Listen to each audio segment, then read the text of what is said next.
Hi, welcome to Kalike. And you've seen in the previous session, we spoke about different types of position and time graphs, velocity and time graphs for various scenarios where we assumed acceleration to be the object moving with an acceleration which could be positive, negative, or zero. I hope that session was clear. As I mentioned, if there were any doubts, you can always comment below that episode or below that session so that I know if you have any questions or queries and I can take that up in my next video. Okay, so in today's session, we are going to talk about, or we are going to deduce or derive something called equations of motion. Now, what do you mean by equations of motion? As the name itself suggests, you are going to derive an equation for an object which is in movement. So when I say an object is at movement, which means it initially had some position, when it starts moving, it reaches a final destination, it will have some final position, it had some initial velocity, or it could be starting with initially at rest, assuming the initial velocity to be zero, and then it will gain some final velocity. So the object will have some values for initial position, final position, initial velocity, final velocity. And the most important point is, we are assuming, for simplicity, we are assuming all these movement or motions to happen with or under uniform acceleration. So we assume the object is moving with constant acceleration. Okay, so the acceleration remains the same, it is constant throughout the motion, it is uniform. So this is the assumption we make in order to simplify the equations, because if it varies, then you cannot derive it in simple mathematics.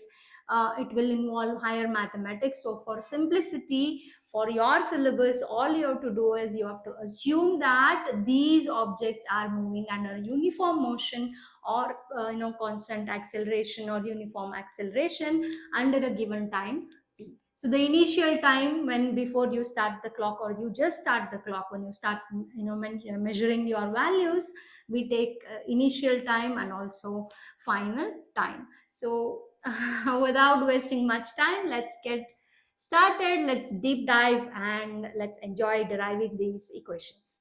Okay, now we know that velocity of a particular object, or an object moving with some velocity, is given by change in displacement, which is written as dx, or rather delta x divided by delta t, right? So when I write delta, that means I am referring to a small change in position to a small change in time, right? Now if I cross multiply this, v multiplied by delta t will give you delta x. So when you multiplied velocity with the change in time, you actually can find the displacement of the object. Suppose if you have a numerical where you've been given the velocity and where you've been mentioned the initial and the final time, then using this formula, you can easily figure out what is the displacement or total displacement of the object under motion. This can also be done graphically, as there might be a problem or an MCQ which is probably a VT graph. So this is V versus T, assuming this to be the origin. Probably if the object had an initial velocity V0, and if it was, I'll take a small graph. Okay, so this is the graph, straight line. Now if they ask you to calculate, and this is the time t it takes to cover that displacement. Okay, so if you've been asked to calculate displacement for this, the area under this graph, which is nothing but this velocity multiplied, because this is a rectangle. How do you find the area of a rectangle? So the area of this rectangle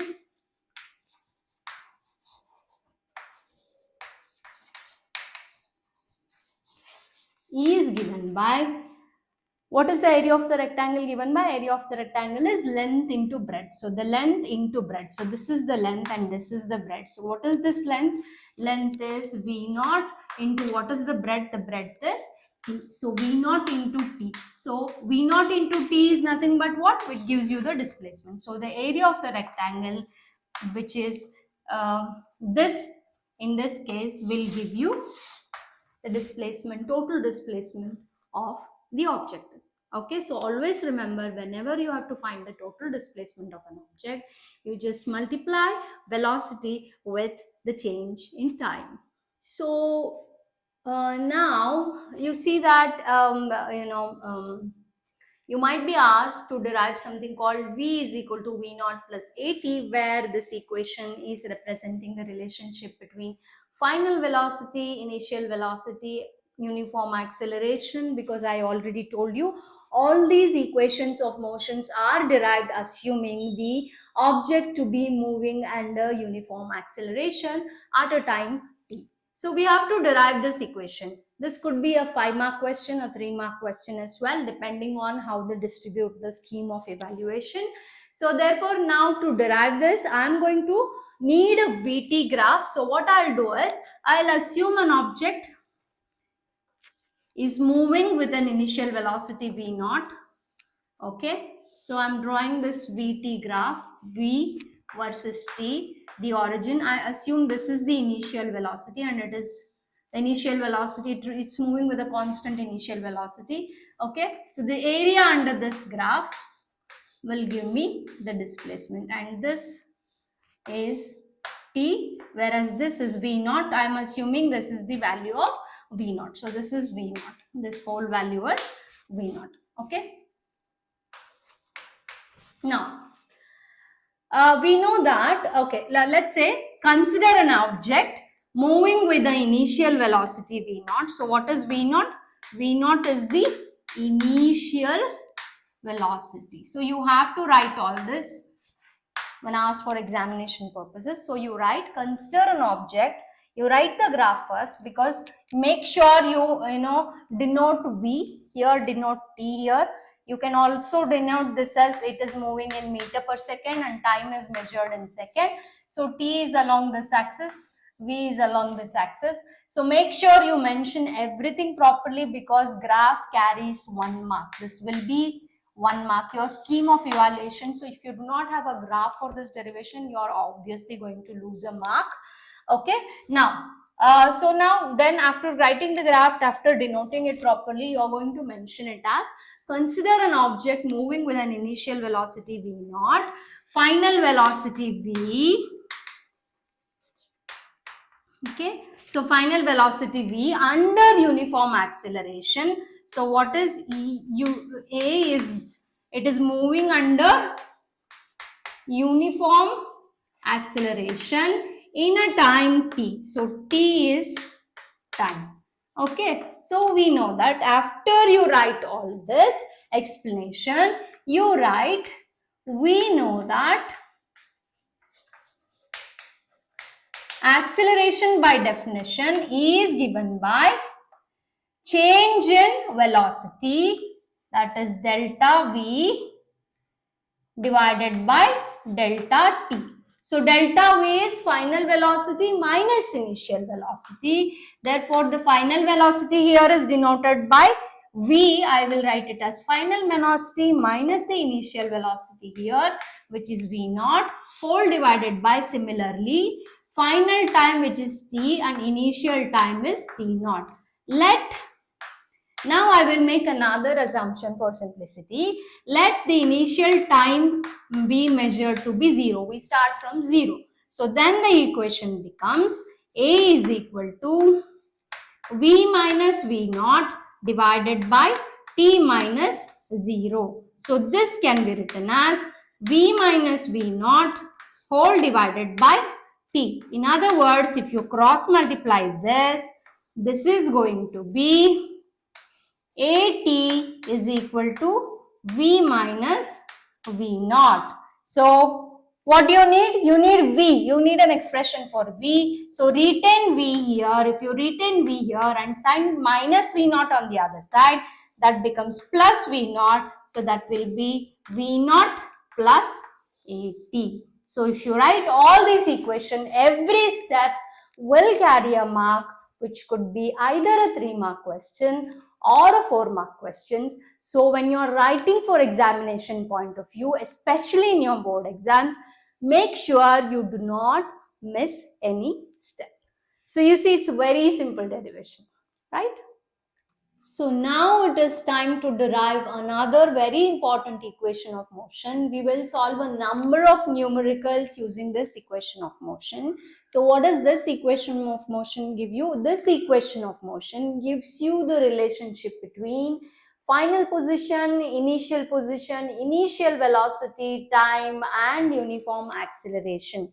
So if you know few of the quantities, suppose you know what is V naught and T and A, you can calculate these, or if you know some of this, you can calculate the other. So based on that, based on the data given in the question, you can decide which equation is suitable, and then you can solve a number of MCQs and a number of numericals. That will become more clear when I start taking numericals.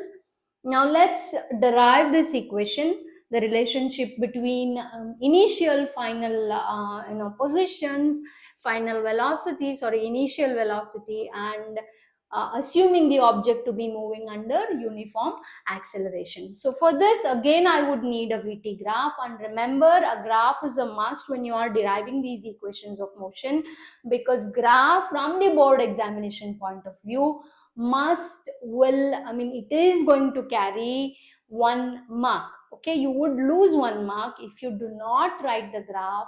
A graph will fetch you 1 mark, a properly labeled graph. Remember to label it properly, so it is going to fetch you a mark.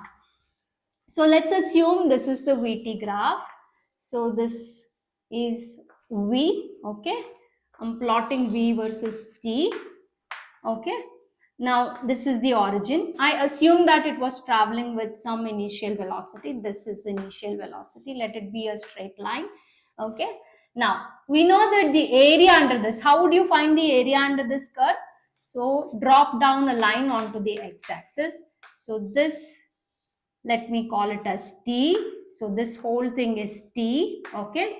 This is V naught, right? So this is V naught, and let me call this to be V, which is final velocity. Final velocity, initial velocity, and this whole thing is T. Now I have to find the area under this trapezium, right? So if you do not know the formula, then what do? We drop down another perpendicular line onto this vertical line, okay. So which will give you this triangle, right? This is a triangle, and you have one rectangle below. So you have a rectangle and a triangle below. So the area of this triangle plus rectangle gives you the area of the trapezium. And what does the area under a VT curve give you? It is going to give you the displacement, which is final position minus the initial position, right? So therefore I have to basically figure out how to find this area, okay. Now I know this value. It is easy to find the area of the rectangle because it is length into breadth. I know the length, I know the breadth. Now area of a triangle is half into base into a height. Height is this. Base, I know it is T, right? I do not know the height. How do I calculate the height? We know from here till here what is the value? It is V. So till here it is the value V. I have to subtract this. So what is this value? V naught. So subtract this whole thing. So out of V, this whole thing is V. Out of V, you have to subtract this portion. This whole is V. You subtract till here it is V naught. So this area will be V minus V naught. Till here this becomes V minus V naught, because this is V naught and this is V. So if you subtract this entire initial velocity from the total final velocity, you get V minus V naught. I hope that is clear, because I'll explain you again. So this whole thing is V and this is V naught. So if you need this, you have to cut out this, which is V naught, from the whole V in order to find this. So base is V minus V naught. Base is T and height is V minus V naught. So now we know all the values. It is very much easy to calculate the area of the triangle as well. Let's name the triangle and also the trapezium. Let me call this point as A. I'll call point as B, and this I will call it as C, and this point I will call it as D. Okay, so the triangle is ABC. The rectangle is okay, I need to call this, the rectangle is AC or OACD, right? Now, let us calculate. We know that area under velocity time curve equal to displacement. What is displacement? Displacement is nothing but final position minus initial position. Okay. Now, what is the area under this VT curve? Area under this VT curve is also given by, that is x minus x naught is equal to area of the triangle. So, what is the triangle? Area of the triangle ABC. Area of the triangle ABC plus area of a rectangle. What is the name of the rectangle? OACD. OACD, right? So therefore, x minus x naught will be equal to area of triangle is half into base into height plus area of rectangle is length into breadth. So this will be half into, what is the base? Base is area of this base is T. So it is into T into, what is the height? Height is V minus V naught. So it is V minus V naught plus length into breadth. So what is the length? The length of the rectangle is V naught and the breadth is T. So it will be simply V naught into T. So that is x minus x naught. So therefore, if I multiply, this can be written as half V minus V naught into T plus V naught into T. Okay, that will be your x minus x naught. Is that what you want? No.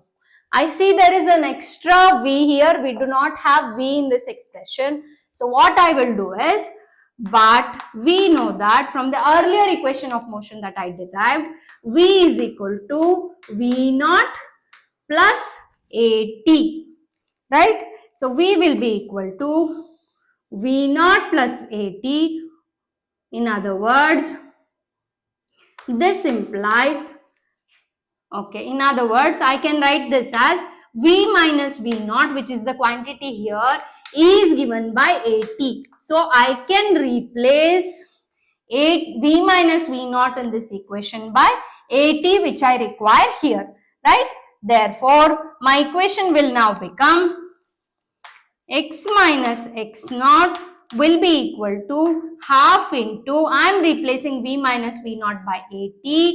So AT into T, I have one more T here, plus V naught into T, right? So now this equation will become, I will write this first because it is there in the equation, V naught into T plus half into T into T, T to the power 1 into T to the power of 1.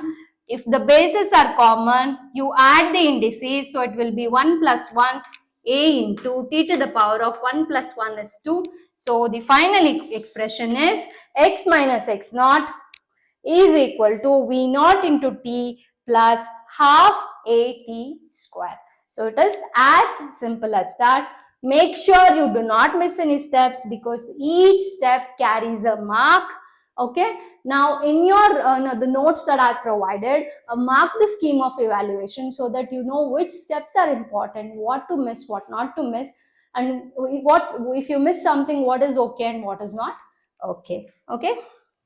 I hope this part is clear. If you still do not know how did I get this, I took it from the previous equation that we derived. Remember, this was the first equation we derived today. So I took it from there and then I replaced V minus V naught as AT. Why did I replace it? Because I had to obtain this equation. There was no V in this equation, so I had to replace V. In order to replace V, I used the first derivation that we did, and here we are at what is required.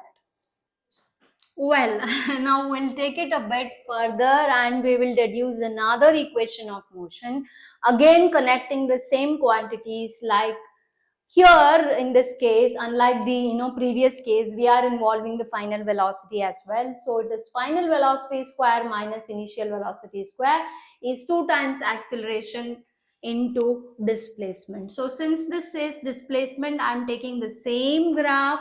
So half of the derivation that we did in the previous case remains. So I have not erased it. I will re-explain it.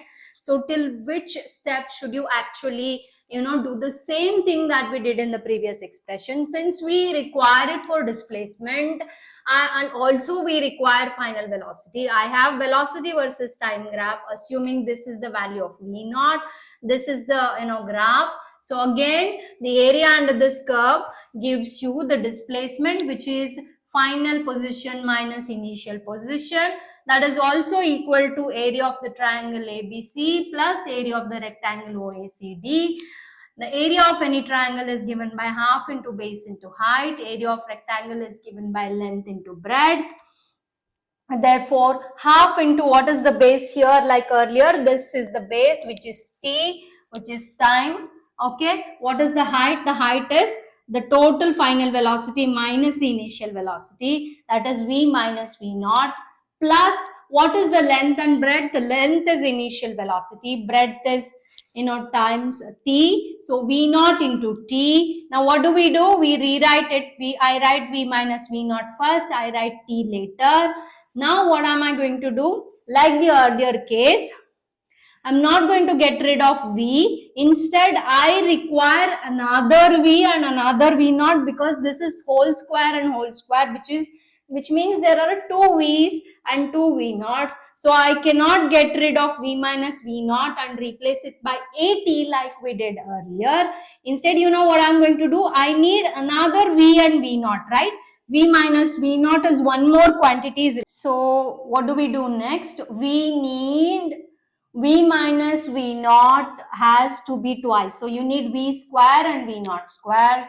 So unlike the earlier step, what I'm going to do now is x minus x naught, I will multiply this half into V will be V divided by 2 minus half into V naught by 2 will be V naught divided by 2 plus, you have another t, so let this be Vt into V naught, because I have to multiply t as well, right?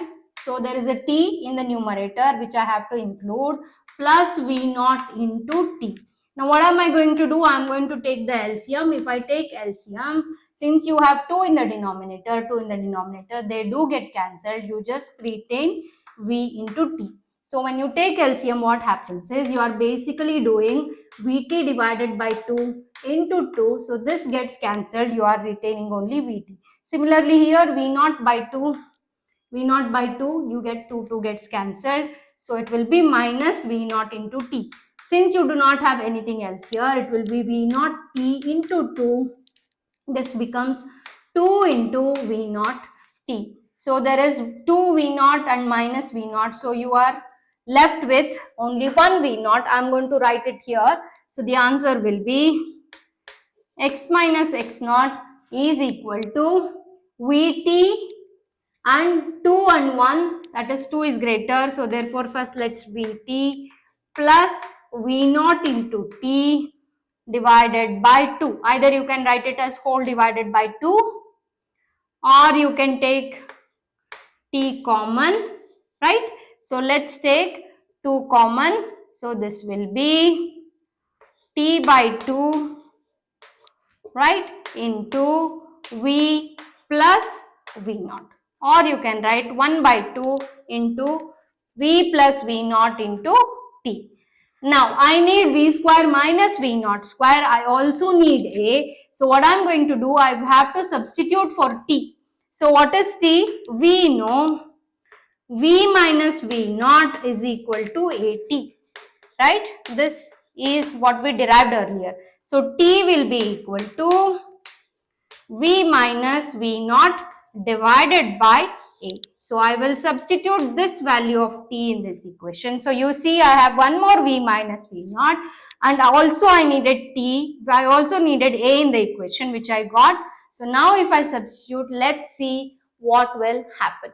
So now let us substitute the value of t in this equation. So that will be, I have to substitute it here, not there, sorry. I have to substitute in this equation. So x minus x naught, okay, x minus x naught is equal to half, which is here, half into v plus v naught, okay, v plus v naught into t. Okay, I will write it again. So x minus x naught will be equal to half into v plus v naught. What is t? T is v minus v naught divided by a. So I will replace this by v minus v naught divided by a. So this will be x minus x naught into 1 divided by, I will take a out common. So this can be written as v plus v naught into v minus v naught, which is of the form a plus b into a minus b, where a is v and b is v naught. You have plus and minus signs as here. What is the formula for this? A plus b into a minus b will be a square minus b square. Therefore, v plus v naught into v minus v naught will be a square, which is b square, minus b square, which is v naught square. So this can be replaced as x minus x naught is equal to 1 divided by 2a into v square minus v naught square. Now if you cross multiply 2a, this will be 2a into x minus x naught equal to v square minus v naught square. In other words, this can also be written as v square minus v naught square equal to 2a into x minus x naught, which is the required equation, right? So always remember what is given in the, what is asked to be deduced and what is missing in the given equations. So what did I do? I came to know here I needed extra, right, v and v naught. Also I needed a, so I substituted for t, unlike in the previous equation of motion. I hope that's clear. It's only practice, practice and more practice. Please always remember that you do not read physics. You will have to, especially when you're writing equations, you will have to close your book, derive it on your own 100 times. No matter how many times you fail, you will succeed. Keep practicing, keep writing. That's the key to success. Well, now we are going to derive the same equation of motion that we derived, but using a different method, which is the integral method or the calculus method. You might not have been introduced to calculus or integration yet in your mathematics classes, but I'll try as much I can, as much as I can to make you understand. And once you get introduced to integration, and once you get introduced to something called limits in your mathematics classes, I guess this will be more and more clearer, but I'll try my best to make sure it seems simple and easy to work it out. Okay, so we need to derive this equation. In order to derive this equation, let's start by saying velocity by definition is given by change in displacement divided by time. Now, note a point that I did not write this as delta x by delta t. Instead, I wrote it as dx by dt, where dx by dt, d is the differential, which tells me there is a rate of change of displacement with respect to time. So we are measuring the rate of change of displacement with respect to time. So when you are dealing with calculus, you don't write it as delta x, instead you write it as dx. Okay, now I will cross multiply these two. So this can be rewritten as v dt equal to dx. Okay, now integrating on both sides between the limits, let's integrate integrating on both sides. This is a short form for on both sides between the limits. We get this. I assume the time to be integrating, the initial time to be 0, the final time to be t. So I will integrate it between the initial time, that is 0, to final time. This symbol is called the integral symbol. This is the lower limit and this is the upper limit, meaning that this was the smallest value and this is the highest value. V into dt will be equal to, integrate this between the lower limit and the upper limit for the value of x, assuming the initial position to be x0 and the final position to be x.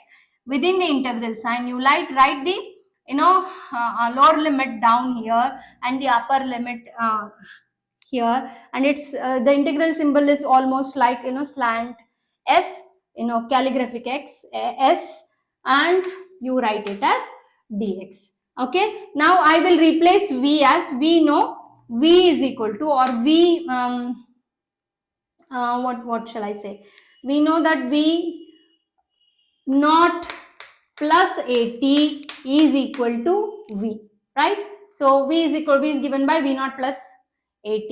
So I will replace this as v is equal to v naught plus at. Replacing that between the limits 0 to t, I will replace v as v naught plus at into dt equal to integral between x naught to x, integrating the value of x. Now how do we integrate? When you integrate, if you have to take this position x out of the integral sign, since this is only 1 dx, integral of dx is always, when you have integral and differential, you see this integral and differential cancels, so you will be left with x. So x has to be you have to put the limits between the limits, lower limit and the upper limit. I'll show you. Before that, we will write this. We will split this and write it as integral 0 to t. Okay, let me utilize this space. 0 to t v naught into dt, okay, plus integral 0 to t, I could write this because there is dt here also, a into t into dt. So this dt is multiplied with both the quantities, you are splitting it, will be equal to integral x naught to x and dx. Okay, now this can be written as, before I write this I told you this and this cancels, you are left with x. X has to be between the limits x naught and x. Okay, now we know that a is a constant, v naught also, you can take it out. So this can be written as v naught into, again dt and t gets cancelled, or you can write it as v naught into 0 to t dt plus a is a constant, take it out, 0 to t into, this is t to the power of 1 into dt.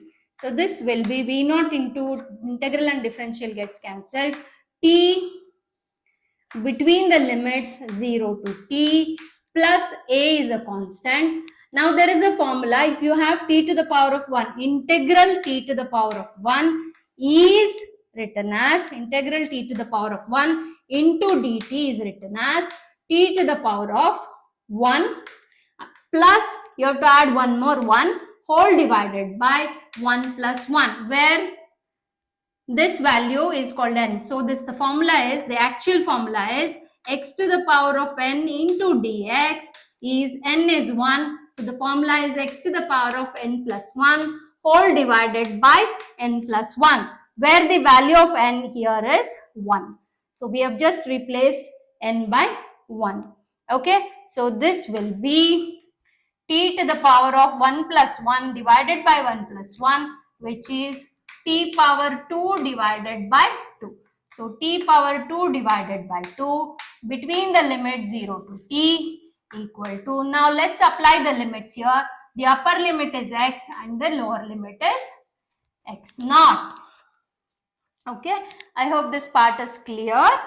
It's just a formula that I'm using, where the value of n is 1. So you just add 1 to it and add 1 to it in the denominator. So it becomes 1 plus 1 is 2, 1 plus 1 is 2, which I have replaced as t square by 2. You learn more about it. Don't bother too much. You learn more about it in your mathematics classes. You learn all these formulas. You will solve a new number of numericals in mathematics as well. This may or may not be asked in your board examinations, but they wanted to have you because generally, they would not ask you to derive it by calculus method. Generally, it is asked by the regular method we did it. But since it is in NCERT, I'd like to cover it and I'd want you to understand and appreciate it. Okay, so now let's integrate between the values. So here this will be V naught into t between the limits t, which is the upper limit, minus the lower limit, so t minus 0, plus a into t between the limits, upper limit, so that will be t square by 2 minus lower limit is 0 square by 2, which makes no sense, right, equal to x minus x naught. So what do you get now? V naught into t plus half you can take out, half at square equal to x minus x naught. In other words, it is same as x minus x naught equal to V naught into t plus half at square. So this you could derive with the method of calculus, which is really simple and easy, and you start enjoying it as you solve more and more problems on integrals in your mathematics classes as well.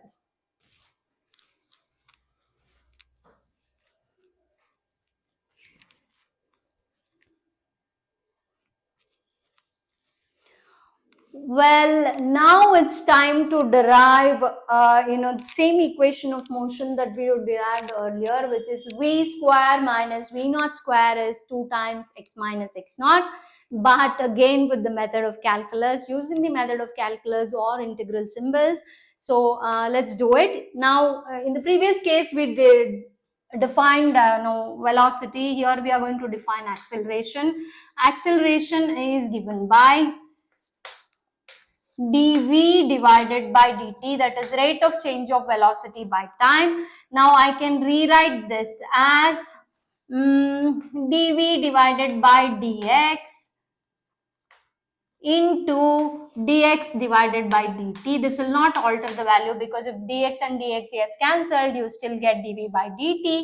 Now I will rewrite this as dv by dx into dx by dt is nothing but velocity. I will cross multiply dx here. So the equation becomes a into dx is equal to v into dv. Now integrating on both sides between their respective limits. Again the short form for on both sides. So I will integrate it between dx. So whichever is the differential, you have to integrate it between their upper and lower limit. So lower limit is x naught, upper limit is x. A into dx, a is a constant, you can take it out of the integral symbol, and here dv, so if lower limit is v naught into v into dv. So this is v to the power of 1, just like you had t to the power of 1. Remember, I used the equation t to the integral of t to the power of 1 was t to the power of 1 plus 1 divided by 1 plus 1. Okay, anyway, so remember this was the equation. If you have integral x to the power of n into dx, you have x to, when you take it out of the integral symbol, the formula says you can write it as x to the power of n plus 1 divided by n plus 1. So since you have v to the power of 1 into dv, you can write it as, when you take it out of the integral symbol, v to the power of 1 plus 1, where the value of n is 1 divided by 1 plus 1, which will be v square divided by 2. Please remember this. We will apply it here. So a can be taken out of the integral symbol. So if we take a out of the integral symbol, you have x naught, the lower limit, upper limit is x, into dx will be equal to, take v out of the integral symbol, d and integral symbol gets cancelled. So that is v square by 2 between the limits, when you take out of the integral limits, you should write a line and write the lower limit and the upper limit. Now integral and differential symbol cancels. You have x into x is remaining between the limits x naught to x. Now let's apply the limits here. Upper limit, so in place of v, apply the upper limit, write it as v square divided by 2 minus the lower limit. In place of v, you write it as v naught square by 2, right? So this will be x into a into upper limit is x, lower limit is x naught, x minus x naught. This will be equal to v square minus v naught square divided by 2 if I take the LCM. Now multiply this 2 here.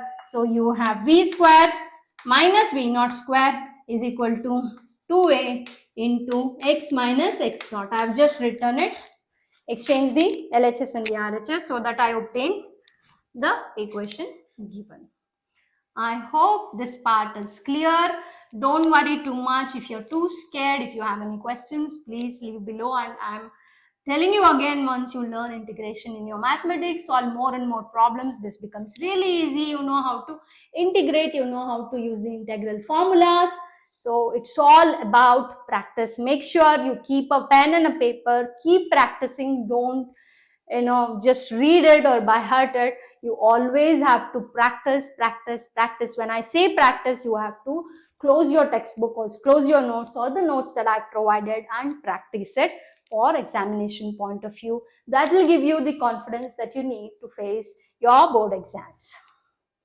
So the last part, now I have the notes pinned below. If you have any questions regarding the notes generally consists of what you need for your examination point of view and not more than that. That is all you need to study for your examination point of view to not only pass your examination but also to score out for your examinations.